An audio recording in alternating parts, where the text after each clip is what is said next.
it's Heather with Fast Tone Pro Pre-Made Skin Tone Set, and I wanted to show you a color study today. I'm commonly asked how I use my skin tones, with the questions ranging from how do I put them on my palette, what order do I use them, how do I mix them? So let's tackle some of these questions. So I'm gonna show you 6 different portraits. Notice that I have on my palette my skin tones in order. I'm using about a pea-size amount, maybe a little bit more just because I've got 6 portraits to do. It also helps me if I have them in order that I know which one I'm working with and I don't get confused. So the first thing that I do when I'm sitting down to do a portrait is a very quick evaluation of where does that person fall on my shades 1 to 6. So it's like a very quick scan. Are you more of a 2 or a 3? Got it. You are a shade 3. That's gonna be your mid-tone. I'm gonna use majority of shade 3 in your portrait. I do this for every portrait, every time. So we've got 6 portraits here, and I'm gonna have them range from light to dark. Each portrait, I'm gonna make it heavier of one color than another. So let's say the first portrait is gonna be majority of shade 1.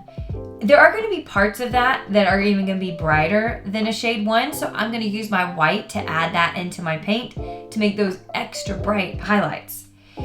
So let's say I am painting a shade 6 as a mid-tone for a portrait.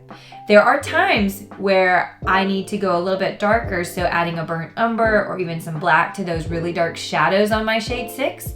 And surprisingly, and more people will ask me, how do you use your highlights for somebody who's this dark? The lights from the light source in a room or the sun will give you a shade, I don't know, maybe a 2 or maybe even some shade 1. It hits in certain spots like the bridge of the nose, the edge of the nostril, along the cheekbone. So even on my shade 6 portraits, I'm using the entire spectrum of 1 through 6. So over the years, I've really studied the shapes that shadows and highlights make on a face. And y'all, I cannot tell you how important that is to start breaking it down into simple shapes.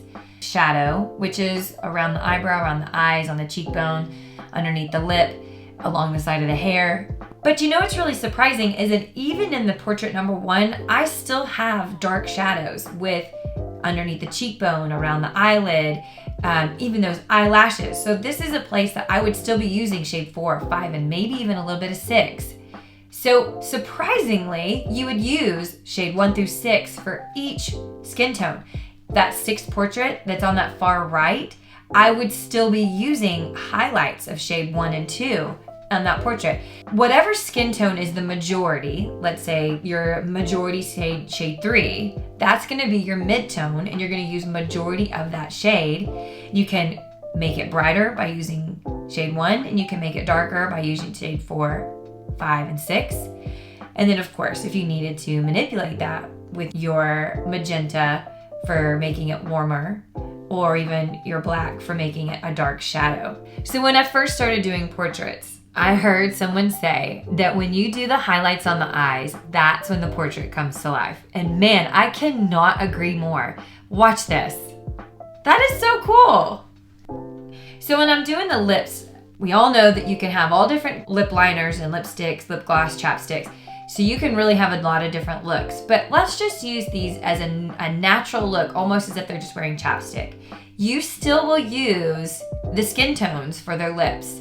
You may need to manipulate it with some other color. There will be highlights along the top of the lip, the cupid's bow, and then where the lips actually touch, you're going to get a nice cast shadow. And a great way to keep your paint fresh and wet is to use a spritz bottle. But also, it's a good way to thin down the paint so it's like a glaze, and then you can help transition 2 colors together with these washes.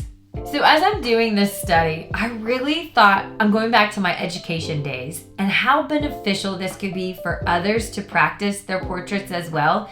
So I have made you guys a printable PDF that you can download off my website, and you can print this out and use it as a reference. You can even put a piece of carbon paper underneath to transfer it to a canvas.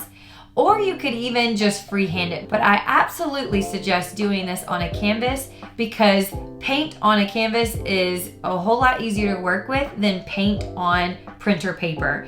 The fiber of the paper will absorb all the paint. It will not blend. It will not mix. You will be fighting your surface and not actually learning how to use your paints. But hey, I challenge you. I want to see your portraits. I want to see your skin tones. Message them to me. Tag me in them. I would love to see your progress.